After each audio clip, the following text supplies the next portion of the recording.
Okay. Good morning students. ఈరోజు మనం second BCom income tax సబ్జెక్ట్లో గ్రాట్యుటీ మీద ఇంతకుముందు లెక్కలు చెప్పుకోవడం జరిగింది. ఆ తర్వాత గ్రాట్యుటీ తర్వాత మీకు థియరీ చెప్పేటప్పుడు నేను జీవన భృతి అనే ఒక అంశాన్ని చెప్పాను. జీవన భృతి అనగా పెన్షన్ అని అంటామని అన్నాను. అటువంటి జీవన భృతి ఒక వ్యక్తి రిటైర్ అయిన తర్వాత వస్తుంది. పదవీ విరమణ చేసిన తర్వాత ఒక ఉద్యోగి ఆ యజమాని నుంచి నెలవారీగా క్రమం తప్పకుండా అతను జీవన భృతిని పొందుతాడు కొంత మొత్తాన్ని. అయితే అంతకుముందు అతను రిటైర్మెంట్ అవ్వకముందు సర్వీసులో ఉన్నప్పుడు అతను పొందిన మొత్తం ఎంతైతే ఉందో అంత అయితే రాదు, కానీ కొంత మొత్తము అతనికి పెన్షన్ అని కానీ జీవన భృతి అని కానీ ఫిక్స్ చేస్తారు. మరి అయితే అలా పెన్షన్ ఫిక్స్ చేసినప్పుడు అతడు నెలవారీగా పెన్షన్ని ఆ యొక్క యజమాని నుంచి పొందటం జరుగుతుంటుంది. ఇక్కడ మనం గుర్తుపెట్టుకోండి, మొన్న చెప్పిన దానిని ఉదార భృతి అంటాము. అది ఒక్కమారే వస్తుంది. రిటైర్ అయిన తరువాత ఒక్కమారే వస్తుంది ఉదార భృతి. అది కూడా కొంతమందికి వస్తుంది, కొంతమందికి రాదు. అయితే మెజారిటీ పీపుల్ ఆ ఉదార భృతి మీద లెక్కలు మనం చెప్పినప్పుడు కూడా అయితే ఇక్కడ ఉదార భృతి కొంతమంది వ్యక్తులకు, అంటే కొంతమంది ఉద్యోగస్తులకు ఆ సంస్థ, అది ప్రభుత్వం కానివ్వండి లేకుంటే ప్రైవేట్ యజమాని కానివ్వండి, వారి నుంచి ఉదార భృతి వస్తుంది. దాన్ని గ్రాట్యుటీ అంటాము. ఇక్కడ గ్రాట్యుటీకి ఈ పెన్షన్కి లింక్ ఉందన్నమాట, అందుకనే మిమ్మల్ని గుర్తుపెట్టుకోమంటున్నాను. అయితే కొంతమందికి ఓన్లీ రిటైర్ అయిపోయిన తర్వాత గ్రాట్యుటీ రాదు. వారికి ఈ పెన్షన్ మాత్రమే డిసైడ్ చేస్తారు, నెలకింత అని చెప్పి. అయితే గ్రాట్యుటీ అనేది ఒకమారే వస్తుందని మీకు చెప్పాను. అది రిటైర్ అయిన వెంటనే ఇచ్చేస్తారు గ్రాట్యుటీ. అది నెల ఇచ్చేది కాదు.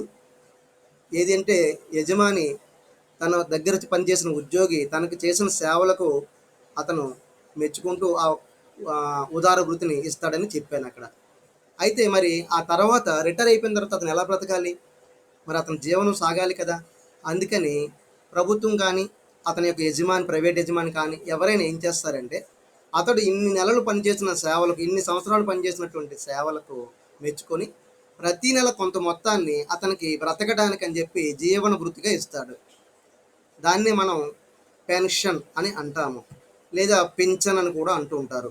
అయితే ఇక్కడ పెన్షన్ అని ఇచ్చిన, పింఛన్ అని ఇచ్చిన, జీవన భృతి అని ఇచ్చిన ఒకటే పదం గుర్తుపెట్టుకోండి. దాన్ని ఉదార భృతి అంటారు, గ్రాట్యుటీ. దీన్ని జీవన భృతి అంటారు, ఇది పెన్షన్. ఈరోజు మనం పెన్షన్ గురించి చెప్పుకుంటున్నాము.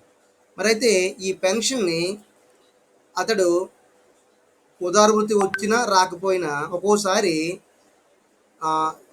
అంటే రిటైర్ అయిపోయిన మరుసటి నెలలోనే ఇతనికి ఎంత పెన్షన్ ఇవ్వాలి మనం నెలకి అని చెప్పి డిసైడ్ చేస్తుంది యజమాని. అక్కడ ప్రభుత్వం కానీ ప్రైవేట్ యజమాని కానీ డిసైడ్ చేస్తారు. అది ఒక ఫిక్స్డ్గా వాళ్ళకి ఇవ్వటం జరుగుతుంది అన్నమాట. అయితే ఇక అక్కడి నుంచి ఏమవుతుందంటే, ప్రతి నెల వచ్చినటువంటి మొత్తము తనకి ఎక్కువ అవ్వచ్చు. అంటే అప్పటికి పిల్లలు సెటిల్ అయి ఉండొచ్చు, లేదా భార్య ఇతను మాత్రమే ఆ యొక్క పెన్షన్ వాళ్ళకి ఎక్కువ అయి ఉండొచ్చు. అందులో కొంత మొత్తము తిరిగి అమ్ముకుంటే బాగుంటుంది కదా అని ఉద్యోగి అనుకుంటాడు. ఆ విధంగా తనకు వస్తున్నటువంటి పెన్షన్ నుంచి కొంత మొత్తాన్ని యజమానికి బదిలీ చేస్తాడు.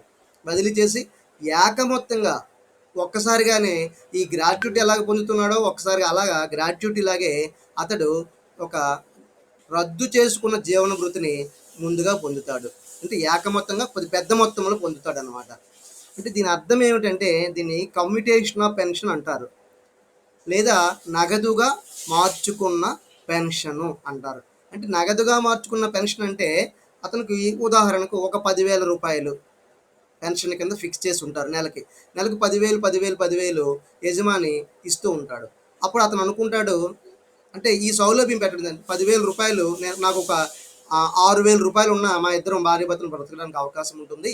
4,000 రూపాయలని యజమానికి రిక్వెస్ట్ చేస్తాం, సార్ ఈ 4,000 రూపాయల కింద మీరు ప్రతి నెల మినహాయించుకొని మీ దగ్గర జమ చేసుకొని నాకు ఒక కొంత మొత్తాన్ని ఒక 10 సంవత్సరాలకో, ఒక 5 సంవత్సరాలకో, ఒక 15 సంవత్సరాలకో నేను ఈ 4,000 రూపాయలు తీసేసుకొని ఆ మొత్తం ఒక్కసారే ఈరోజు ఇచ్చేయండి అని అడుగుతాడు. అలా భవిష్యత్తులో తీసుకోబోయే పెన్షన్ నుంచి కొంత మొత్తాన్ని రద్దు చేసుకొని దాన్ని నగదులోకి ఈరోజే మార్చుకుంటాడు అనమాట యజమాని ఎవరు? ఉద్యోగి. అలా యజమాని నుంచి అతను ఏమంటాడు, సార్ ఎలాగో నాకు గ్రాట్యుటీ వచ్చిందో, గ్రాట్యుటీ రాలేదు అది వేరే విషయం, కానీ నగదులోకి ఈ పెన్షన్ కూడా మార్చండి సార్, నాకు 10,000 అలాగా మీరు ఫిక్స్ చేశారు, అందులో ఒక 6,000 రూపాయలు నెలకి ఇవ్వండి, 4,000 మీరు జమ కట్టేసుకొని ఈ 4,000 4,000 4,000 ప్రతి నెల, అది ఒక 15 సంవత్సరాలకు కావచ్చు, 10 సంవత్సరాలు కావచ్చు, ఒక 5 సంవత్సరాలు కావచ్చు, వారి ఇష్టం అనమాట, అది వారిద్దరి మధ్య కుదిరిన ఒప్పందం. అన్ని రోజులకి 4,000 చొప్పున ఎంత అవుతుందో ఆ డబ్బులను ముందుగా ఇప్పుడే ఇవ్వమని అతను కోరుతాడు. అది నగదుగా మార్చుకున్న పెన్షన్ అంటారు. దాన్నే కమ్యూటేట్ చేసుకోవడం అంటారు. దాన్ని కమ్యూటేట్ అంటే కమ్యూటేషన్ ఆఫ్ పెన్షన్ అని అంటారు. అంటే నగదులోకి మార్చుకోబడినటువంటి పెన్షను. చూడండి, మరి మొత్తం పెన్షన్ని మార్చరు, 100% మార్చరు ఇక్కడ. ఎందుకు మార్చరు? 100% మార్చేసుకుంటే అతనికి 10,000కి అలా ఒక పైసా ఇవ్వకుండా మొత్తం యజమాని జమ కట్టేసుకుని ఆ డబ్బులను ఇప్పుడు ఇచ్చేస్తే రేపొద్దుట ఉద్యోగి ఎలా బ్రతుకుతాడు? అది పద్ధతి కాదనమాట. కాబట్టి కొంత మొత్తాన్ని మాత్రమే అతనికి వచ్చే దాంట్లో, అది ఒక 60% కావచ్చు, ఒక 70% కావచ్చు, లేదా ఒక 50% కావచ్చు, ఉద్యోగి యొక్క పెన్షన్లో ఉంచి యజమాని వెనక్కి తీసుకొని ఆ మొత్తం ఒక 10 రోజులు, 10 నెలలకో 10 సంవత్సరాలకో ఎంత అవుతుందో ఆ డబ్బులను ఈరోజే ముట్ట చెప్తాడనమాట. అలా కనుక ఒకవేళ ఎవరైనా ఒక వ్యక్తి తన పెన్షన్ అమ్ముకుంటే, లేదా పెన్షన్ రద్దు చేసుకుంటే, లేదా పెన్షన్ నగదులోకి మార్చుకుంటే, ఇన్ని పదాలు ఉంటాయన్నమాట, అక్కడ ఎలాగైనా అడగొచ్చు. అప్పుడు ఆ వ్యక్తికి ఏ విధంగా ఆదాయపు పన్ను నుంచి పరిమితి, అదే మినహాయింపు అనేది ఉంటుంది, ఎంత మొత్తం మినహాయింపు ఉంటుంది, దానికి అతను ఏ ఏ షరతులను అతను సంతృప్తి పరిచి ఉండాలి అనే విషయాల్ని మనం ఇప్పుడు నేర్చుకోబోతున్నాం అనమాట. సో మనకి ఇంకా మధ్య మధ్యలో చూద్దాం, ఇంకెవరైనా క్లాస్ బయట ఉండిపోతే. ఇప్పుడు నేను ఒక ఫైల్ షేర్ చేస్తాను, చూడండి.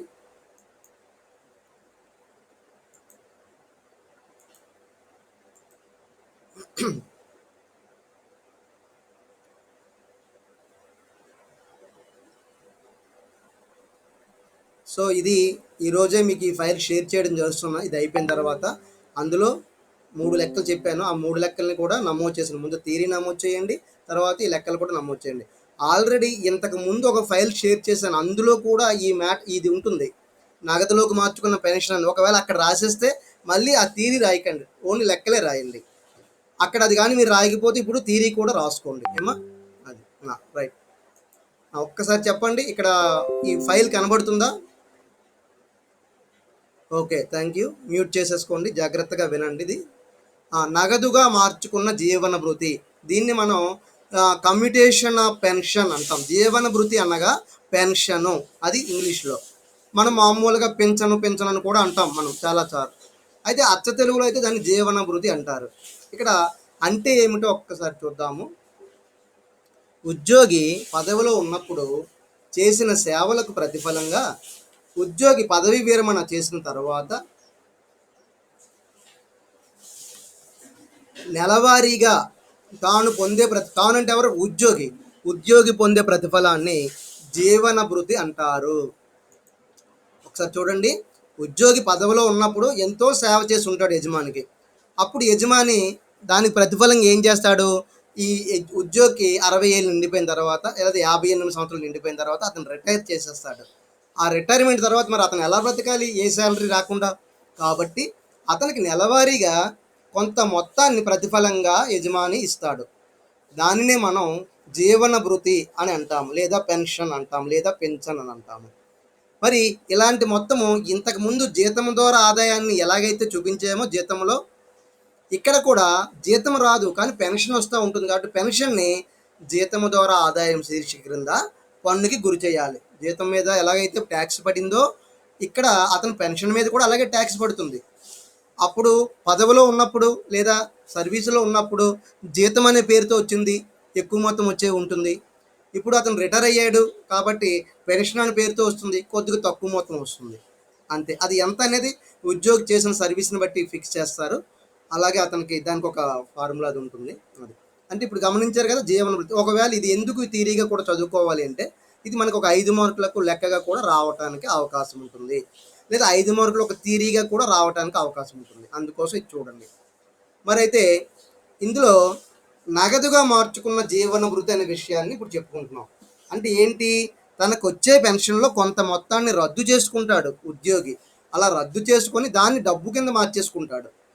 అది అలా పెన్షన్ అమ్ముకోవటాన్ని మన భాషలో చెప్పాలంటే మామూలు పెన్షన్ అమ్ముకున్నాడని అంటారు. అంటే ఎవరికి? యజమానికి తిరిగి ఇస్తున్నాడు కొంత మొత్తాన్ని.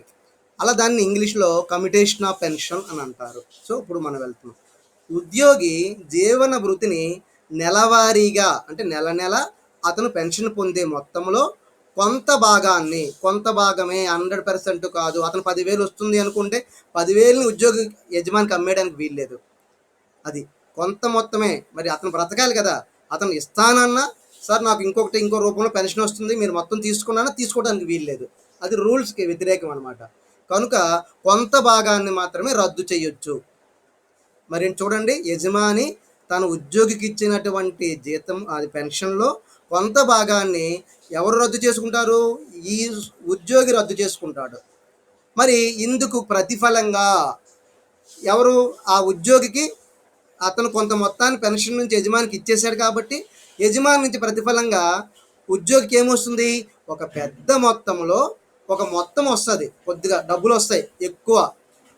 పెద్ద మొత్తంలో స్వీకరించే మొత్తాన్ని మనం జీవన భృతి రద్దు అని అంటాము. అంటే అతనికి వచ్చిన పెన్షన్లో కొంత భాగాన్ని రద్దు చేసుకున్నాడు అని గుర్తించండి. కానీ ఇందాక చెప్పాను కదా, ఇట్టి జీవన భృతిని 100% రద్దు చేసుకోవడానికి అవకాశం లేదు. వచ్చిన పెన్షన్ పూర్తిగా అమ్మేసుకుంటానంటే అవకాశం ఉండదు. అది ఇన్కమ్ ట్యాక్స్ రూల్స్కి వ్యతిరేకం అన్నమాట. కాబట్టి అంతకన్నా తక్కువగానే అతను రద్దు చేసుకోవాలి. దీనినే జీవన భృతి రద్దుకు పరిహారము అంటారు. ఇందాకన్నా ఏంటి? జీవన భృతి రద్దు చేసుకున్నాడు అంటే తిరిగి కొంత మొత్తాన్ని యజమానికి సరెండర్ చేసేసాడు. సార్ నెల నెల ఇంత మొత్తం కట్ చేసుకోండి సార్ అని. దాన్ని జీవన భృతి రద్దు అంటాము. మరి యజమాని అందుకు ప్రతిఫలంగా కొంత మొత్తం ఇచ్చాడు కదా, దానిని ఏమంటాము అంటే జీవన భృతి రద్దుకు పరిహారము అని అంటాము. అది అంటే కమ్యుటేషన్ ఆఫ్ పెన్షన్ అని అంటాం అన్నమాట. అది మరి ఇక్కడ సెక్షన్ ఏమిటి అంటే సెక్షన్ 10 సబ్సెక్షన్ 10A ప్రకారము ఉద్యోగస్తులకు ఈ జీవన భృతి రద్దుకు సంబంధించి వారిని ఒక 3 రకాల తరగతులుగా డివైడ్ చేశారు. ఉద్యోగస్తులందరినీ 3 తరగతుల కింద డివైడ్ చేశారు. అవి ఏంటో ఒక్కసారి చూద్దాము. ఇక్కడ చూడండి, ఇది ఒక పట్టిక. ఈ పట్టికలో జీవన భృతి ఉద్యోగుల వర్గీకరణ ఏ విధంగా పన్ను లెక్కించబడుతుంది అనేది. మొట్టమొదట ఉద్యోగస్తులు 2 రకాలు. ఒకటి ఎడమ చేతి పక్క చూసినప్పుడు ప్రభుత్వ ఉద్యోగులు, పూర్తిగా గవర్నమెంట్ ఎంప్లాయీస్. తర్వాత ప్రభుత్వేతర ఉద్యోగులు, ఇక్కడ పూర్తిగా ప్రైవేట్ ఉద్యోగులు. ప్రభుత్వేతర అంటే నాన్ గవర్నమెంట్ ఎంప్లాయీస్. నెక్స్ట్ మళ్ళీ తిరిగి ప్రభుత్వేతర ఉద్యోగుల్లోనే 2 రకాలుగా వారిని చూపించడం జరిగింది. ఇది నేను కరెక్ట్ చేద్దాం అనుకుని కూడా అవ్వలేదు. ఇక్కడ నేను మొన్న చెప్పాను, మళ్ళీ ఇప్పుడు కూడా చెప్తున్నాను. ఇది జీవన భృతి కాదు. ఇక్కడ ఉద్యోగి ఉదార భృతి పొందినప్పుడు, అంటే ఈ జీవన భృతిని రద్దు చేసుకున్న ఒక ఉద్యోగికి ఉదార భృతి వస్తే ఒకలాగా మనం ట్రీట్ చేయాలి. ఒకవేళ ఉదార భృతి రాకపోతే, అంటే ఎక్స్ అనేవాడికి రిటైర్ అయిపోయాడు కిందటి నెలలో, యజమాని దగ్గర నుంచి కొంత మొత్తం ఉదార భృతి వచ్చింది, నెల నెల పెన్షన్ ఫిక్స్ అయ్యింది, అతను పెన్షన్ అమ్ముకోవడానికి సిద్ధపడ్డాడు, అప్పుడు ఒకలాగా ఉంటుంది. అలా కాదు, అతనికి ఉదార భృతి రాలేదు, ఒక ఎక్స్ వై అనే వ్యక్తికి పెన్షన్ మాత్రం నెల నెల ఇస్తున్నాడు, ఆ పెన్షన్ అమ్ముకుంటే అప్పుడు ఒకలాగా వస్తుంది. ఇక్కడ మీరు రాసుకునేటప్పుడు ఏంటంటే ఈ జీవన్ అనే పదం తీసేయండి. ప్రభుత్వేతర ఉద్యోగులు తిరిగి 2 రకాలు.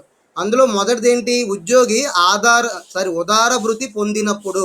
ఇది జీవన్ అని కాదు, ఉదార భృతి. ఇక్కడ ఉదార భృతి పొందినప్పుడు తప్పు పడింది టెక్స్ట్ బుక్లో. తర్వాత ఇక్కడ ఉద్యోగి ఉదార భృతి పొందనప్పుడు, అంటే తీసుకోలేదు, ఇక్కడ వచ్చినప్పుడు అక్కడ రానప్పుడు, అది అర్థం అనమాట. ఉదార భృతి వచ్చి అడిగి పెన్షన్ నెల నెల వస్తుంటే అందులో కొంత మొత్తాన్ని వాడు అమ్ముకుంటే ఒకలాగా మనం లెక్క చేస్తాము. ఉదార భృతి రాకుండా వచ్చిన పెన్షన్ నుంచి కొంత మొత్తాన్ని అమ్ముకున్నప్పుడు ఒకలాగా మనం ట్రీట్ చేస్తాం. అది లెక్కలో ఇస్తాడు. లెక్కలో ఈ ఎక్స్ అనే ఎంప్లాయీ తన యజమానికి కొంత పెన్షన్ అమ్ముకుంటున్నాడు, అయితే యజమాని దగ్గర నుంచి ఇతనికి ఉదార భృతి వచ్చింది అని ఒకసారి ఇస్తాడు లెక్కలో, ఇంకోసారి ఇతనికి ఉదార భృతి తీసుకోలేదు అని ఒకసారి ఇస్తాడు లెక్కలో. అప్పుడు దాన్ని బట్టి మనం ఇప్పుడు చెప్పండి, 3 రకాలుగా మనకు ఉన్నట్లుగా. ఒకటి ప్రభుత్వ ఉద్యోగులు, 2 ప్రభుత్వేతర ఉద్యోగి లేదా ప్రైవేట్ ఉద్యోగిలో ఉదార భృతి పొందినప్పుడు, ప్రభుత్వేతర ఉద్యోగి లేదా ప్రైవేట్ ఉద్యోగి ఉదార భృతి పొందనప్పుడు అని 3 ఉంటారనమాట. ఆ 3 లెక్కలుగా మనం ఇప్పుడు చేసుకుంటాము. ఇక ప్రభుత్వ ఉద్యోగులు అంటే ఎవరో చూద్దాము.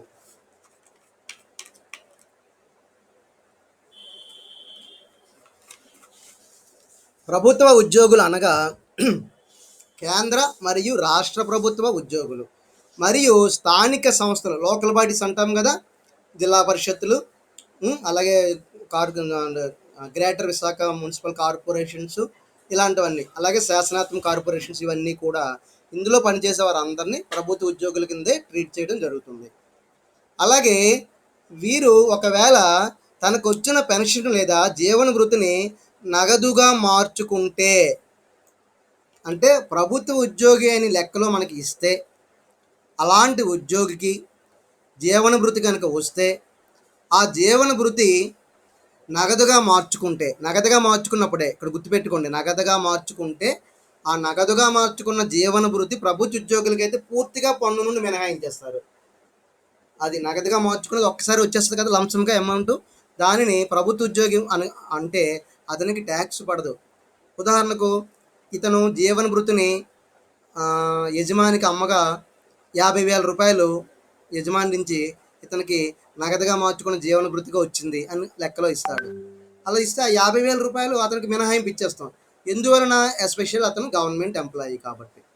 అది అది స్టేట్ గవర్నమెంట్ కావచ్చు, సెంట్రల్ గవర్నమెంట్ కావచ్చు, లేదా లోకల్ బాడీస్ కావచ్చు, ఇలా స్టాట్యూటరీ కార్పొరేషన్స్ కావచ్చు, అలా అనమాట.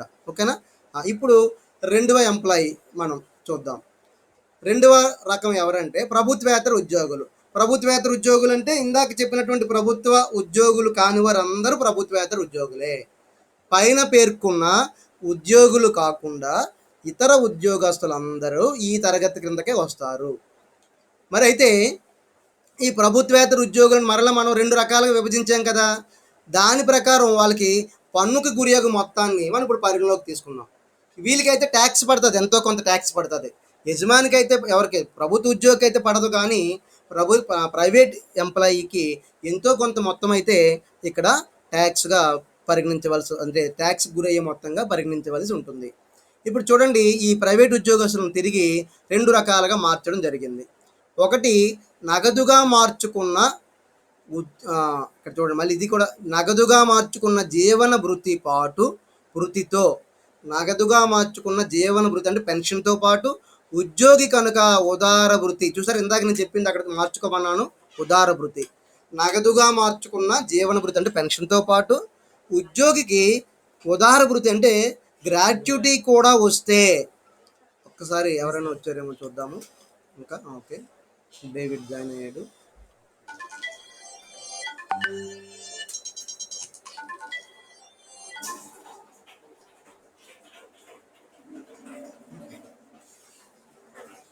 రైట్, ఇక్కడ నగదుగా మార్చుకున్న జీవన భృతితో పాటు ఉద్యోగికి గ్రాట్యుటీ కూడా వస్తే, అది అంటే పెన్షన్ ప్లస్ గ్రాట్యుటీ 2 తీసుకున్నాడు అతను. అలాంటి సందర్భంలో దిగువ ఉదాహరించిన రెండింటిలో ఏది తక్కువగా ఉంటే, కనిష్టం అనమాట, ఈ రెండింటిలో ఏది తక్కువ ఉంటే దానిని మనం పన్ను నుండి మినహాయించాలి. రెండింటిలో ఏది తక్కువ ఉంటుంది చూడండి. ఇప్పుడు మనం గ్రాట్యుటీ తీసుకుంటున్న వ్యక్తి జీవన భృతి రద్దు ఎలాగా అయ్యింది, అతను గ్రాట్యుటీ కూడా తీసుకుంటే వాడికి ఈ 2 రకాలుగా ఉంటాయి. ఇందులో ఏది తక్కువ ఉంటే దాన్నే చూసుకోవాలి. వాస్తవంగా నగదుగా మార్చుకున్న జీవన భృతి మొత్తము, ఇక్కడ అతడు తన పెన్షన్ కొంత మొత్తం అమ్ముకొని అతని చేతికి ఎంత పెన్షన్ వచ్చింది మొత్తం నగదుగా మార్చుకుంటే ఎంత మొత్తం వచ్చిందో ఇక్కడ వేయాలి. ఒక 50,000 అన్నాను కదా ఇందాక ఉదాహరణ, ఆ 50,000 అనుకుంటే ఇక్కడ వేయాల్సి ఉంటుంది. ఇక రెండవది ఏంటంటే మొత్తము జీవన భృతి యొక్క సాధారణ జీవన భృతి, దాన్నే మొత్తము జీవన భృతి యొక్క, అంటే అతనికి పెన్షన్ ఎంత పెన్షన్ ఫిక్స్ చేశారు. మా సత్యనారాయణ, ఎంఎన్వి సత్యనారాయణ మ్యూట్లో పెట్టుకోమ్మా. మొత్తము రెండో పాయింట్ ఏమిటంటే మొత్తము జీవన భృతి యొక్క, అంటే అతనికి వచ్చిన మొత్తము అతను రద్దు చేసుకున్నది అయ్యి ఉంటే, అతను ఒక 50% రద్దు చేసుకుంటే 50,000 వచ్చేయండి అన్నప్పుడు 100% ఎంత అవుతుంది, లక్ష అవుతుంది కదా. అలా అనమాట. ఇక్కడ కూడా మనకి ఇచ్చిన మొత్తము పూర్తిగా ఎంత అయి ఉంటుందో దానిని ఇక్కడ తీసుకోవాలి. మొత్తము జీవన భృతిని తీసుకోవాలి. ఇక్కడ మొత్తము జీవన భృతిని తీసుకొని దాన్ని సాధారణ జీవన భృతి అని కూడా అంటారు. తీసుకొని ఆ రద్దు చేసుకున్న విలువలో 1/3 వంతు, గుర్తుపెట్టుకోండి, అతడికి జీవన భృతి రద్దు చేసుకున్న వాడికి ఉదార భృతి కూడా వస్తే, అంటే గ్రాట్యుటీ కూడా వస్తే 1/3 వంతు, అంటే తక్కువ మినహాయింపు ఉంటుంది. ఎందుకని? అతనికి అక్కడ ఉదార వృత్తి లేదా గ్రాట్యుటీ కూడా పొందుతున్నాడు, ఒక లబ్ధి పొందాడు అతను. కాబట్టి అతనికి మొత్తం యొక్క జీవన భృతి లేదా సాధారణ జీవన భృతి రద్దు విలువలో 1/3 వంతుని తీసుకోవాలి మనం ఇక్కడ. అది గుర్తుపెట్టుకోండి.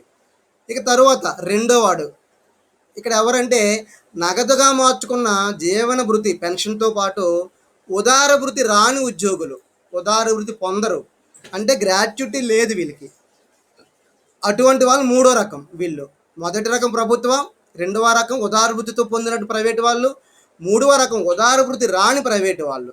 అది ఇప్పుడు వీళ్ళకి ఎలాగా ఈ క్రింది మొత్తాల్లో తక్కువగా ఉన్నది, ఇక్కడ కూడా తక్కువగా ఉన్నదే. ఆ రెండు మొత్తాలు చూడండి, ఇందాకలాగే ఇక్కడ కూడా వాస్తవంగా నగదుగా మార్చుకున్న జీవన వృత్తి మొత్తము ఎంతైతే అంత వేస్తాము.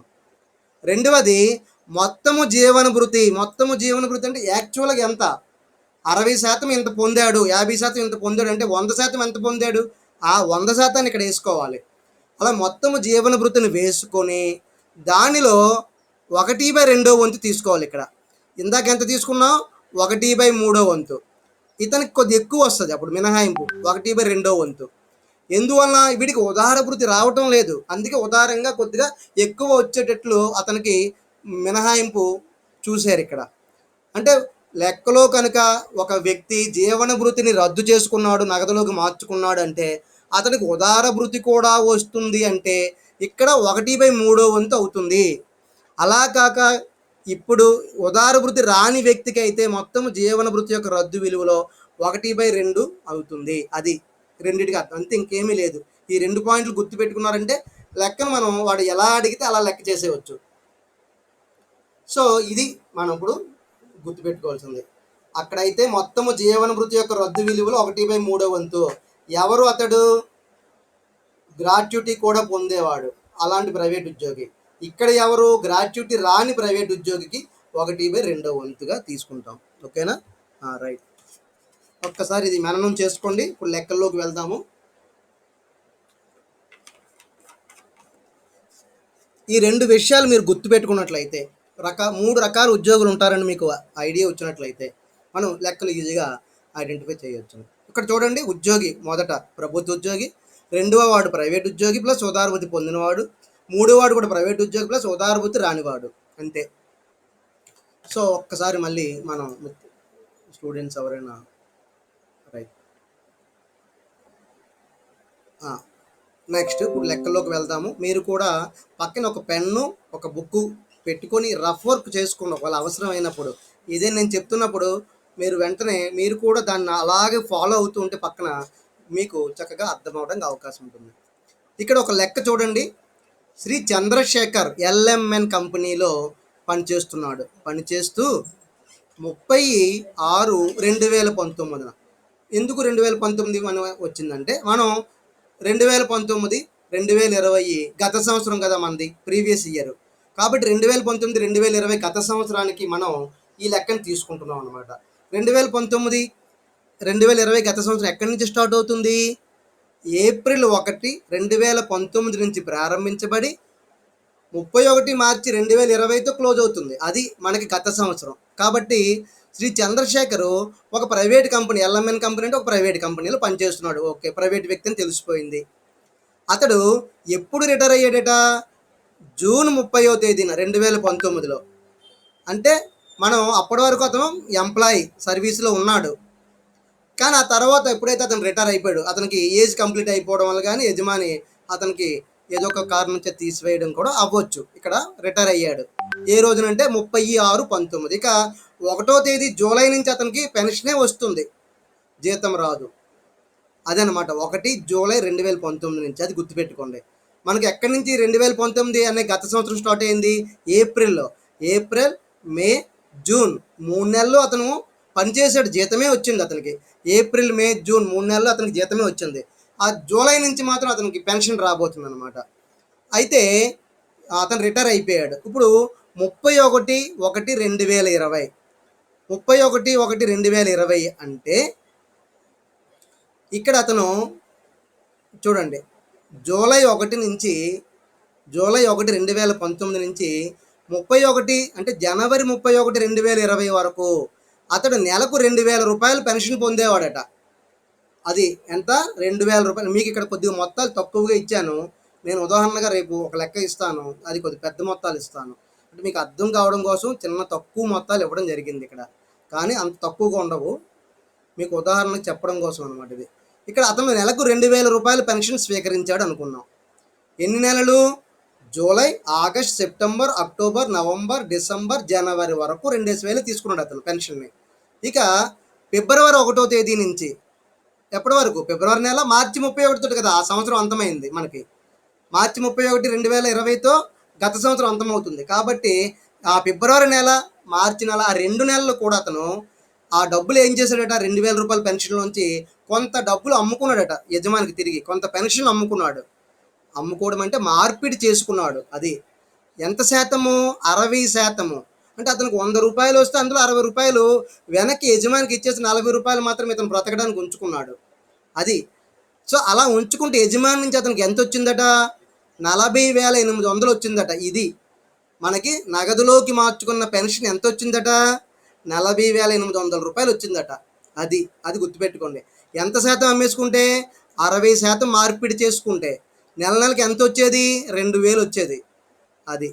సో ఇప్పుడు మనకి ఇక్కడ ఏమడిగాడంటే 2020, 2021 పన్ను నిర్ధారణ సంవత్సరానికి అతనికి మీరు పన్ను విధించేటట్టు పెన్షన్ ఎంత లెక్కించండి.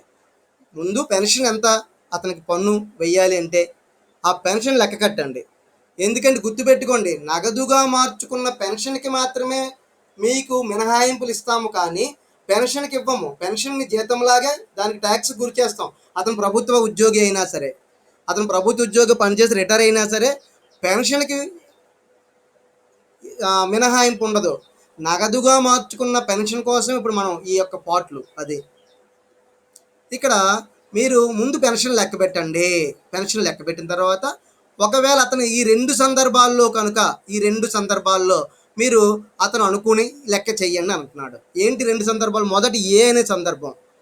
చంద్రశేఖరు పదవీ విరమణ సమయంలో అతను గ్రాట్యుటీ కూడా వచ్చింది అనుకోండి, 40,000. చూడండి, పెన్షన్ అమ్ముకున్నాడు, 40,000 చిల్లర ఎంత వచ్చింది. ఒకవేళ అతనికి గ్రాట్యుటీ కూడా వస్తే, ఇతను ప్రైవేట్ ఉద్యోగియే కానీ అతను గ్రాట్యుటీ కూడా వస్తే అప్పుడు లెక్క చెయ్యండి ఎలా చేస్తారో. రెండోది ఏంటి అడుగుతున్నాడు? ఇప్పుడు అతను ప్రైవేట్ ఉద్యోగి కదా, యాక్చువల్ లెక్కలు ఇచ్చింది. అదే కనుక చంద్రశేఖర్ ప్రభుత్వ ఉద్యోగి అయితే ఇవన్నీ మీరు ఎలా చేస్తారు అని అడుగుతున్నాడు. ఇలాగా 3 లెక్కలు ఇందులో అడిగినట్లు. ఒకటి, ముందు పెన్షన్ కట్టమన్నాడు.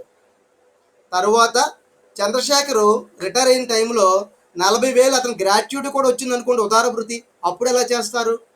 అలాగే చంద్రశేఖర్ ఒకవేళ ప్రభుత్వ ఉద్యోగం అనుకోండి, అప్పుడు ఎలా చేస్తారని 3 లెక్కలు మనకి ఇక్కడ ఇచ్చాడు. సో ఇప్పుడు లెక్కలోకి వెళ్దాము. ఇక్కడ చూడండి, ముందుగా పన్ను విధించదగ్గు పెన్షన్ని ఈ విధంగా మనం ఒక పట్టికలాగా వేసుకుంటాం. ఇది మొదట ఇలా రాసుకోవాలి ఎవరైనా సరే. మనం 10 మార్కులు లెక్క చేసేటప్పుడు ఈ విధంగానే రాస్తాము. ముందు ఎడం చేతి పక్క టాప్లో అసెస్సి, ఎవరు ఇక్కడ? చంద్రశేఖరు. అతని హోదా ఏంటి? నివాసి. కుడి చేతి పక్క చూడండి, గత సంవత్సరం. మనకి ఏ సంవత్సరం ఇందులో? 2019, 2020 గత సంవత్సరం. మరి పన్ను నిర్ధారణ సంవత్సరం ఏంటి? 2020, 2021. అవి రాసుకోవాలి. అప్పుడు వివరాలు మొత్తము. ఇక్కడ 2 వరుసలు ఉన్నాయి చూసారా? చివరిగా ఉన్నటువంటి వరుసని అవుటర్ కాలం అనుకుందాము.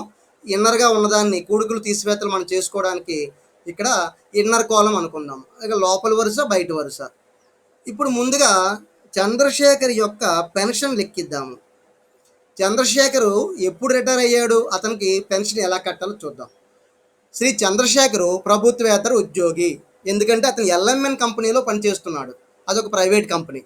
కాబట్టి అతను ప్రభుత్వేతర ఉద్యోగి అనుకుని నేను పెన్షన్ కడుతున్నాను. ఇప్పుడు మరి శ్రీ చంద్రశేఖర్ ప్రభుత్వేతర ఉద్యోగి మరియు గ్రాట్యుటీని స్వీకరించినప్పుడు, ఇక్కడ గుర్తుపెట్టుకోండి, గ్రాట్యుటీ తీసుకోలేదు, ఆ మాట అనలేదు. ఏ అనే దగ్గర అన్నాడు. లెక్కలో ఎక్కడ గ్రాట్యుటీని కూడా వచ్చిందని చెప్పలేదు. కాబట్టి మనం ఇక్కడ ఏం కట్టాలి? అతను పెన్షన్ కట్టేటప్పుడు ప్రైవేట్ ఉద్యోగి అని మాత్రం కడతాం, గ్రాట్యుటీ రాలేదు అతనికి. అది. ఇప్పుడు పెన్షన్ ఎప్పుడు రిటైర్ అయ్యాడో తెలుసా? జూన్ 30వ తేదీన 2019లో రిటైర్ అయ్యాడు అతను. జూన్ 30న రిటైర్ అయిపోయిన మరుసటి రోజు ఏ రోజు అవుతుంది? జూలై 1 అవుతుంది. కాబట్టి ఇక్కడ 1 జూలై 2019 నుంచి ఎప్పటి వరకు అతడు 31 జనవరి 2020 వరకు 2,000 తీసుకున్నాడు పెన్షన్ కింద. ఆ తర్వాత 2 నెలలు ఉండిపోయింది కదా, ఫిబ్రవరి, మార్చి. అప్పుడు మాత్రం అతడు తన యజమానికి పెన్షన్ రద్దు చేసుకున్నాడు 60%. కాబట్టి మనం ఏం చేయాలంటే పూర్తి పెన్షన్ ఎన్ని నెలలు అందుకున్నాడో చూడండి. ఎన్ని నెలలు అందుకున్నాడు? July, August, September, October, November, December, జనవరి. సో 7 నెలలు అందుకున్నాడు అతను. కాబట్టి 2,000 రూపాయలు చొప్పున 7 నెలలకి ఎంత అయింది అతనికి? 7 రెళ్ళు 14, 14,000 రూపాయలు అందుకున్నాడు పెన్షన్ కింద అతను. అది ఇక్కడ వేసాము. అది ఇన్నర్ కాలంలో వేసుకుందాం ముందు, డైరెక్ట్గా ఒక్కసారి పంపించకుండా. మరి ఆ ఫిబ్రవరి నెలలోను, మార్చి నెలలోను మనం మార్చి వరకు ఎందుకు చూసాము? మన 2019, 2020 గత సంవత్సరం మార్చితో అంతమవుతుంది.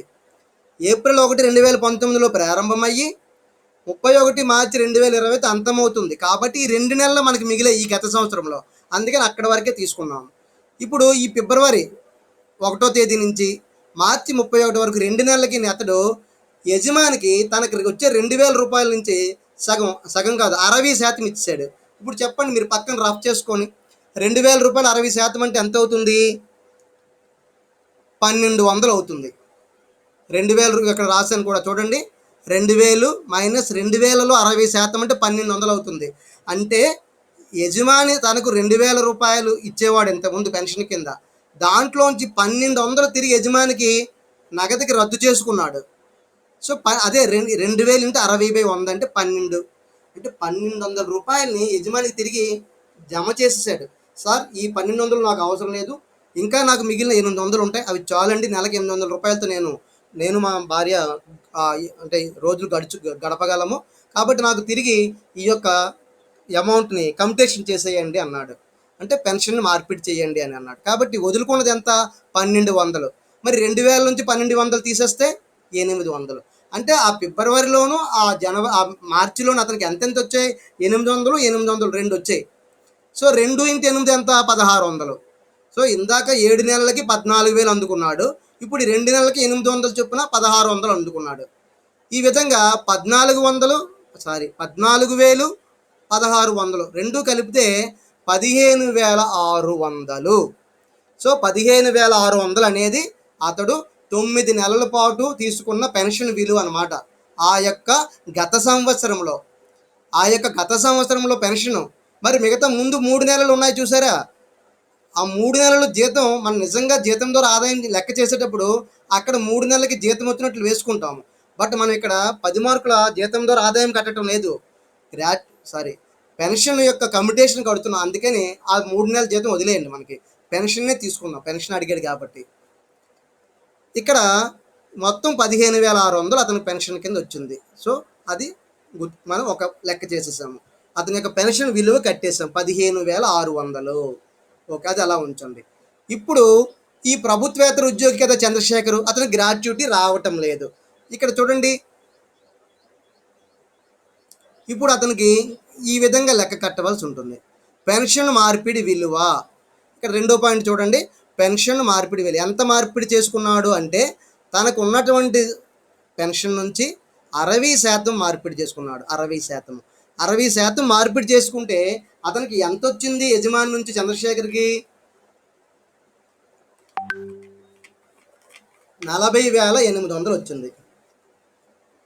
సో 40,800 ఇక్కడ వేయాలి. ఎలా? ఇది మనం సొంతంగా కట్టలేదు, లెక్కలో ఉన్నదే. ఇక్కడ చూడండి, ఇదిగో 40,800 వచ్చింది లెక్కలో. ఎప్పుడు పెన్షన్ 60% మార్చేసుకుంటే, 60% మార్పిడి చేసుకుంటే 40,800. అంటే యాక్చువల్గా ఎంత అతనికి? 100% అయితే దీనికి పక్కనే మనం 100/60 వేసుకుంటే దాని మొత్తం విలువ వచ్చేస్తుంది మనకి. అది ఇప్పుడు చూడండి, లెక్కలోకి వెళ్తున్నాను మళ్ళీ. ఇప్పుడు పెన్షన్ మార్పిడి విలువ 40,800. ఇప్పుడు ఇందులోంచి మినహాయింపు ఈ క్రింది రెండింటిలో తక్కువ ఏది ఉంటే దాన్నే తగ్గిస్తాము. అంటే యజమాని నుంచి చంద్రశేఖర్కి 40,800 వచ్చింది. అది మొత్తం ట్యాక్స్ కట్టియాలా, ఏమైనా తగ్గిస్తారా అని అతను అడిగితే అతనికి మనం తగ్గింపు ఇవ్వటానికి ఈ 2 తీసుకుంటాము. ఏంటి అడుగుతాం? నీకు వాస్తవంగా నువ్వు ఎంత వచ్చింది అమౌంట్ మార్చుకుంటే, అంటే ఇన్నర్లో వేసాను చూసారా, ఇక్కడ 40,800 వచ్చింది. 40,800 వచ్చింది. మరి ఇందులో నీకు ఎంత తగ్గింపు ఇవ్వాలి? నీకు గ్రాట్యుటీ వచ్చిందా అంటే గ్రాట్యుటీ రాలేదు. గ్రాట్యుటీ రాకపోతే పూర్తి మార్పిడి విలువ, పూర్తి రద్దు చేసుకున్న జీవన భృతి విలువలో 1/2 ఇలా అక్కడ అలా చెప్పాను కదా, అలా పూర్తి మార్పిడి విలువలో 1/2 కట్టాలి. మరి పూర్తి మార్పిడి విలువ ఎలా వస్తుందంటే ఇక్కడ చూడండి, 60% విలువ 40,800 అయితే 100% విలువ ఎంత అవుతుంది అని ఇక్కడ వేసుకోవాలి. అంటే 100/60 వేసుకోవాలి ఎప్పుడు కూడా. మనకి ఎందుకు ఇలా వేసుకుంటాము, మనకి యాక్చువల్ మొత్తం ఎంత, వీడికి వచ్చింది 40,800, 60%కి 60% విలువ 40,800 అయితే 100% విలువ ఎంత అనేది మనం ఇప్పుడు తెలుసుకోవాలి. అది పూర్తి మొత్తము. సో అందుకని ఏం చేసాము, 40,800 ఇంటూ 100/60 అని వేసుకున్నాము. 40,800 ఇంటూ 100/60 అని వేసుకుంటే పూర్తి మార్పిడి విలువ అనమాట. యాక్చువల్గా మార్పిడి చేసుకున్న విలువ ఎంత అంది, అది ఇక్కడ వచ్చింది. ఇంటూ మరి ఇతను గ్రాట్యుటీ తీసుకోలేదు కాబట్టి ఇందులో 1/2 మనం తీసుకోవాలి మినహాయింపు కింద. 1/2 మాత్రమే మినహాయింపు కింద తీసుకుంటాము. ఇప్పుడు చూడండి, 1/2 విలువ ఎంత వస్తుందంటే ఇందులో 34,000. అంటే యాక్చువల్గా 68,000 పూర్తి మార్పిడి విలువ. 68,000లో సగం ఎంత అంటే 34,000. అది ఇక్కడ వేసుకోవాలి. మీరు గుర్తుపెట్టుకోండి, ఎప్పుడూ కూడా ఇచ్చిన మొత్తము అది ఎంత శాతమో చూడండి. ఒకవేళ 50% అని అవ్వచ్చు, 1/2 అనవచ్చు. 1/2 అంటే 50% అనమాట. ఒకసారి 40% అంటే 100/40 వేసుకోవాలంటే ఇక్కడ ఉల్టాగా వేసుకుంటాము. ఎందుకని, మనకు పూర్తి మొత్తం 60% అంటే 100/60 వేసుకోండి. మనకు కావాల్సింది ఏంటి, 60% విలువ ఇచ్చినప్పుడు 100% విలువ ఎంతో తెలుసుకోవడం, అదే అనమాట ఇక్కడ. ఒక 40% ఇస్తే 100/40 వేసుకోవాలి. ఒకవేళ 30% వాడు రద్దు చేసుకుంటే 100/30 వేసుకోండి. ఒకవేళ 1/2 రద్దు చేసుకుంటే 1/2 అంటే 50%, 100/50 వేసుకోవాలి. ఒకవేళ 70% అని అంటే 100/70 వేసుకోండి. అలాగా వేసుకుంటే మనకి పూర్తి మొత్తం వస్తుంది అనమాట. అన్ని లెక్కలు ఇలాగే వస్తుంది. అయితే ఇక్కడ ఇతనికి గ్రాట్యుటీ రాలేదు కాబట్టి ఇతనికి ప్రైవేట్ వాడు కాబట్టి 1/2 అని వేసాను. 1/2 విలువ ఎంత అంటే 34,000. ఇప్పుడు చూడండి, అతనికి యాక్చువల్గా వచ్చింది 40,800. అతనికి మార్పిడి విలువ 1/2 అంటే ఈ రెండిట్లో ఏది తక్కువ, 34,000 తక్కువ. కాబట్టి దాన్నే మనం అతనికి మినహాయింపు కింద ఇస్తాము. అతనికి మినహాయింపు కింద తక్కువగా వచ్చిన మొత్తాన్ని ఇప్పుడు నేను ఇన్నర్ కాలంలో వేసాను చూడండి, 34,000 అని ఇక్కడ కర్సర్ దగ్గర. ఆ పైన అతనికి ఎంత వచ్చింది, యాక్చువల్గా 40,800 వచ్చింది యజమాని నుంచి మార్పిడి చేసుకుంటే. కానీ అతనికి మొత్తం ట్యాక్స్ మినహాయింపు వచ్చిందా, లేదు. 34,000 తగ్గించుకో బాబు, 34,000 వరకు నీకు ట్యాక్స్ రాదు, దానికి పైగా నీకు ఎంత వచ్చినా సరే నువ్వు ట్యాక్స్ కట్టు అని అన్నారు. మరి 40,800 నుంచి 34,000 తీసేస్తే 6,800. 6,800 చూడండి బయటికి, అది ట్యాక్స్ కట్టడానికి బయటికి వెళ్ళింది. ఇప్పుడు అతడికి వచ్చిన పెన్షన్ 15,600. ఇన్నర్ కాలంలో చూడండి, అతనికి వచ్చిన పెన్షన్ 15,600. అతనికి మినహాయింపు లేనిది ఎంత, ట్యాక్స్ కట్టవలసింది 6,800. ఈ రెండు కలిపితే అప్పుడు అతను ట్యాక్స్ ఏ మొత్తం మీద విధిస్తారు, దీన్ని పన్ను విధించదగిన పెన్షన్ అంటారు. అంటే 22,400. అది లెక్కలో చూడండి. ఒక్కసారి అలాగ ఒకసారి గమనించండి.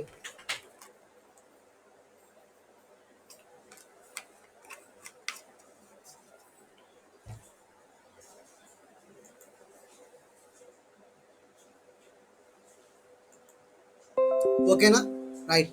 ఇప్పుడు ఈ లెక్కలో 2 విషయాలు అడిగాడు. ఈ 2 విషయాలు చూడండి, ఈ 2 విషయాలను.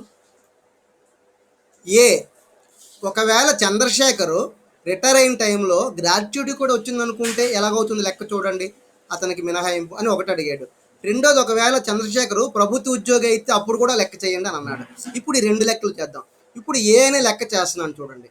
చంద్రశేఖర్ అంటే ఇప్పుడు వరకు మనం చెప్పింది ఏంటి, ఈ 2 కాదు. యాక్చువల్గా అతని పెన్షను, అతనికి ట్యాక్స్ మినహాయింపు లేని మొత్తము కట్టాము. ఇప్పుడు ఇది కడుతున్నాను ఏ అనే లెక్క. ఇక్కడ మనకి 40,000 గ్రాట్యుటీ వచ్చింది.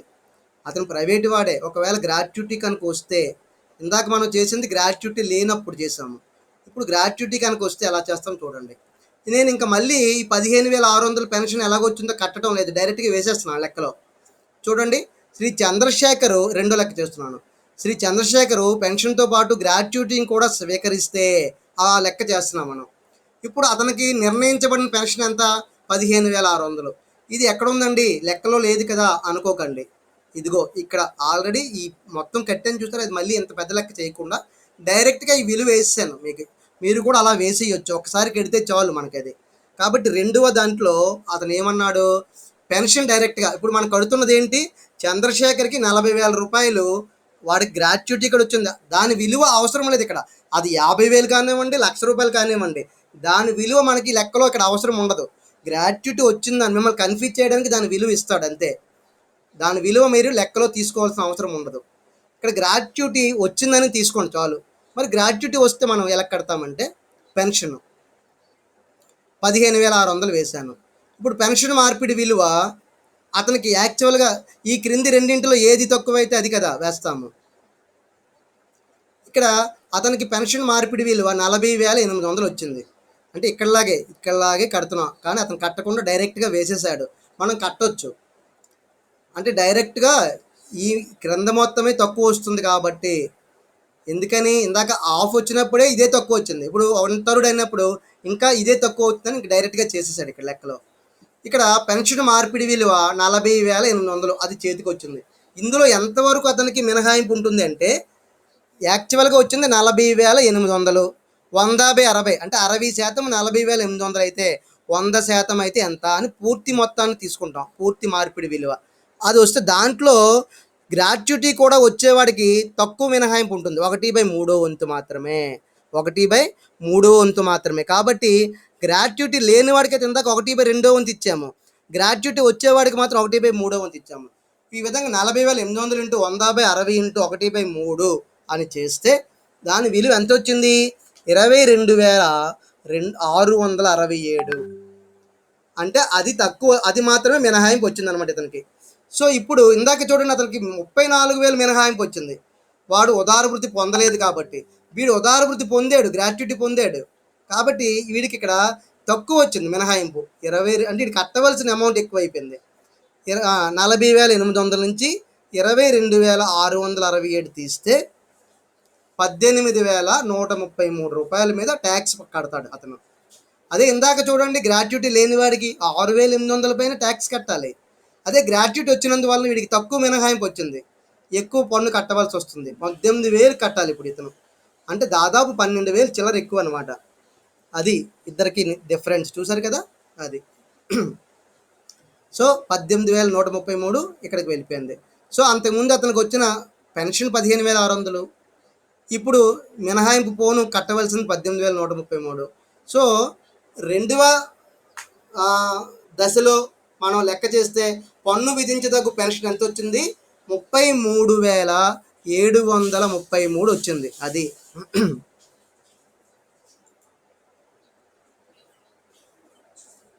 సరే. ఇప్పుడు మూడవ లెక్క ఏమన్నాడు అందులో, బి, యజమాని ఉద్యోగి ఒకవేళ ప్రభుత్వ ఉద్యోగి అయితే ఏం చేస్తారని అడిగాడు.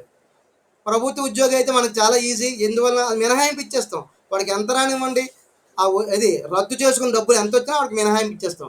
పెన్షన్ మాత్రమే వాడికి ట్యాక్స్ పడుతుంది పెన్షన్ మీద.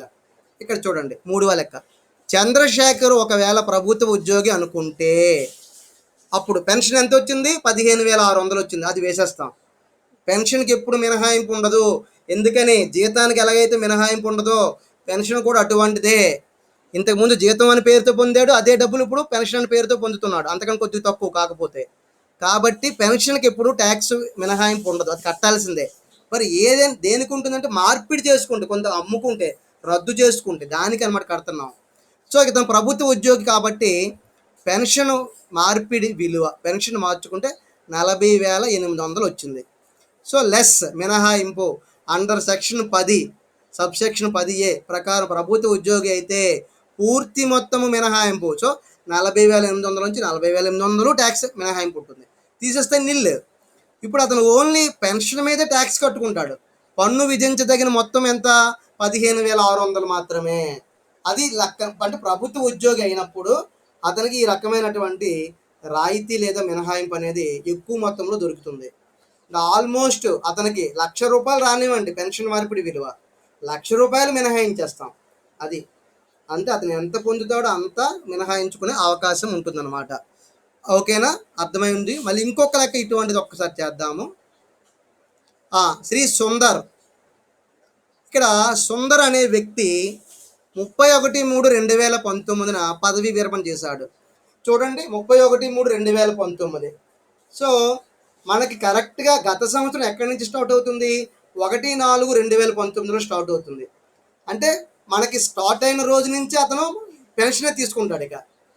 సో గత 31/3/2019లోనే అతను పదవీ విరమణ చేశాడు సుందరు.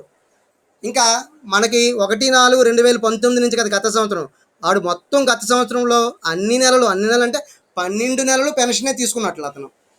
ఏప్రిల్ 1, 2019 నుంచి మార్చి 31, 2020 గత సంవత్సరం కాబట్టి ఈ 12 నెలలు అతడికి పెన్షన్ వచ్చినట్లుగా భావించాలి. అయితే అతనికి పెన్షన్ ఎంత వచ్చిందట? నెలకి 6,000 రూపాయలు స్థిరం చేశారు, ఖాయం చేశారు, లెక్క కట్టారు. సో నెలకు 6,000 రూపాయలు చొప్పున పొందుతున్నాడు. అయితే శ్రీ సుందరు తన పెన్షన్లో 1/2 వంతు మార్పిడి చేసుకున్నాడు. ఇప్పుడు చెప్పండి, 1/2 వంతు అంటే ఎంత? 50%. ఇందాక 60% అని ఇచ్చాడు, ఇప్పుడు 50% అనుకుంటా. 50/100 అంటే 1/2 కదా. తన పెన్షన్లో 50% మార్పిడి చేసుకున్నాడు. అంటే మీరు అక్కడ వేసేటప్పుడు 100/50 అని వేసుకుంటారనమాట. అలా ఇక్కడ చూడండి, అలా మార్పిడి చేసుకుంటే సుందర్కి 3 లక్షలు వచ్చాయి. 3 లక్షల రూపాయలు స్వీకరించాడు. అంటే పెన్షన్ని సగం అమ్ముకున్నాడు, సగం రద్దు చేసుకున్నాడు. ఒక సగం అంటే 6,000 రూపాయలు అతను తీసుకుంటున్నాడు కదా నెలకి. 6,000 రూపాయల్లో 3,000 రూపాయలు వదులుకున్నాడు. 3,000 మాత్రమే అతను తన దగ్గర ఉంచుకొని ఆ నెల గడుపుతున్నాడు. అదే అనమాట అర్థం. ఆ విధంగా 3,000 రూపాయల చొప్పున సగం మార్పిడి చేసేసుకుంటే యజమాని ఎంత ఇచ్చాడట? ఈరోజే మనం రేపు కట్టబోతాం, ఆ తర్వాత కడతాం, నెల కడతాం, కానీ యజమాని మాత్రం ముందే డబ్బులు ఇచ్చేస్తాడు. అలా ముందే వచ్చింది మనకి నగదులోకి మార్చుకున్న పెన్షన్ విలువ. అది 3 లక్షలు వచ్చింది. ఇప్పుడు మనకి ఏమడుగుతున్నాడంటే ఇక్కడ, అతనికి పన్ను విధించదగ్గ పెన్షన్ మార్పిడి విలువ ఎంతో కట్టండి అంటే ఇందాకలాగే ముందు కట్టేస్తాం పెన్షన్ ఎంతో. ఆ తరువాత మళ్ళీ అతను ప్రభుత్వ ఉద్యోగి అయినప్పుడు కట్టండి. మళ్ళీ అతను ప్రభుత్వ ఉద్యోగి కానప్పుడు, ప్రైవేట్ వాడు అయితే గ్రాట్యుటీ కూడా వస్తే కట్టండి అని ఇందాక లెక్కే. మళ్ళీ ఇది కూడా ఇందాక ఏ అనేది బి అయింది, బి అనేది ఏ అయింది, అంతే. సో ఇప్పుడు లెక్కలోకి వెళ్తున్నాను చూడండి. ఈ లెక్క ఇంకోటి సి కూడా ఇచ్చాడు ఇక్కడ. ఇతను ప్రభుత్వ ఉద్యోగి కాడు, ఎలాంటి గ్రాట్యుటీ లేదు, అప్పుడు ఎలా చేస్తారు అని అడిగాడు. ఇతను ప్రభుత్వ ఉద్యోగి కాడు, ఎలాంటి గ్రాట్యుటీని స్వీకరించట్లేదు.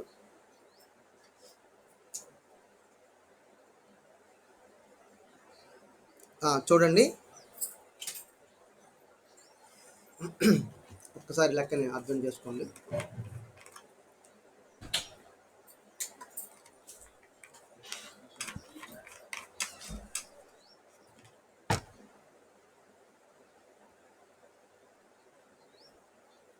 ఓకేనా? రైట్. ఇలా ముందు అసెసెస్ సుందర్, హోదా నివాసి, పైన హెడ్డింగ్ పన్ను విధించదగ్గ పెన్షన్ మార్పిడి విలువ అంటాము. గత సంవత్సరం అంటే మనకి 2019, 2020. పన్ను నిర్ధారణ సంవత్సరం అంటే 2020, 2021. ఇప్పుడు సుందరు ప్రభుత్వ ఉద్యోగి అయినప్పుడు ఇక్కడ చూడండి, ఇక్కడ ప్రభుత్వ ఉద్యోగి అయినప్పుడు ఏ అనే లెక్క కట్టమన్నాడు కదా, ఏ అనే లెక్క చేస్తున్నాను నేను ఇప్పుడు. ఒకవేళ సుందర్ ప్రభుత్వ ఉద్యోగి అయింది అనుకోండి, పెన్షన్ మార్పిడి విలువ వాడు ఎంత వచ్చిన వాడికి నిల్లే. మీరు కావాలంటే ఎన్నర కాలంలో ఏం రాయొచ్చు? 3 లక్షలు మైనస్ 3 లక్షలు తీసేసి నిల్లని చూపించవచ్చు. కాబట్టి ఇక్కడ అతను ఏం చేశాడు? ఇంకా అది కూడా చూపించకుండా డైరెక్ట్గా నిల్లని రాశాడు. ప్రభుత్వ ఉద్యోగి అయితే పెన్షన్ మార్పిడి విలువకు ట్యాక్స్ పడదు కాబట్టి నిల్లని చూపించాడు. బిలో ఏమన్నాడు మరి? బి అని లెక్క చూడండి, అతడు ప్రభుత్వ ఉద్యోగి కాడు, ప్రైవేట్ వాడు అనుకోండి, అలాగే గ్రాట్యుటీ కూడా స్వీకరిస్తున్నాడు, గ్రాట్యుటీ వచ్చింది అనుకోండి, అప్పుడు ఎలా చేస్తారని అడిగాడు. చూడండి, గ్రాట్యుటీని కూడా లేదా ఉదార భృతిని కూడా స్వీకరిస్తే అప్పుడు పెన్షన్ మార్పిడి విలువ ఎంత అవుతుంది? 3 లక్షలు అవుటర్లో వేసేయండి. పెన్షన్కి అతను మార్పిడి చేసుకుంటే 3 లక్షలు యజమాని నుంచి వచ్చింది, అది అవుటర్లో వేసేయండి. ఇప్పుడు ఇందులోంచి అతనికి మినహాయింపు ఎంత ఇస్తాము? సో క్రింది వాటిలో తక్కువగా ఉన్నది సెక్షన్ 10/10A ప్రకారము తగ్గిస్తాము లేదా మినహాయిస్తాము. ఇక్కడ చూడండి, వాస్తవంగా స్వీకరించిన మార్పిడి విలువ అతనికి ఎంత వచ్చింది? చేతికి 3 లక్షలు వచ్చింది, అది వేసాము. ఇప్పుడు మొత్తము మార్పిడి విలువలో 1/3 వంతు. ఎందుకు 1/3 వేసాం? నేను 1/2 ఎందుకు వేయలేదు? అతను గ్రాట్యుటీ కూడా వస్తుంది అనుకుంటే 1/3 తీసుకోవాలి. గ్రాట్యుటీ రాదు అనుకుంటే 1/2 తీసుకోవాలి. అది గ్రాట్యుటీ వస్తున్నది ఇక్కడ కాబట్టి మొత్తము మార్పిడి విలువలో 1/3 వంతు. ఇప్పుడు చూడండి, 3 లక్షలు 50% 1/2 అంటే 50/100 కదా. సో 50%కి 3 లక్షలు వస్తే 100%కి ఎంత అవుతుందో మొత్తం మార్పిడి విలువ వస్తుంది 6 లక్షలు. సో అందులో 1/3 తీసుకోవాలరా.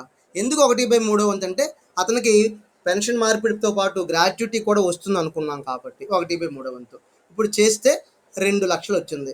అది అంటే యాక్చువల్గా అతని చేతికి వచ్చింది 3 లక్షలు, కానీ అతనికి ట్యాక్స్ మినహాయింపు ఎంత ఇచ్చేది గవర్నమెంట్, ఆదాయ పన్ను శాఖ వారు 2 లక్షలకే ట్యాక్స్ మినహాయింపు ఉంది, 2 లక్షలకే. కాబట్టి ఇంకా మిగిలిన ట్యాక్స్ మినహాయింపు ఎంత,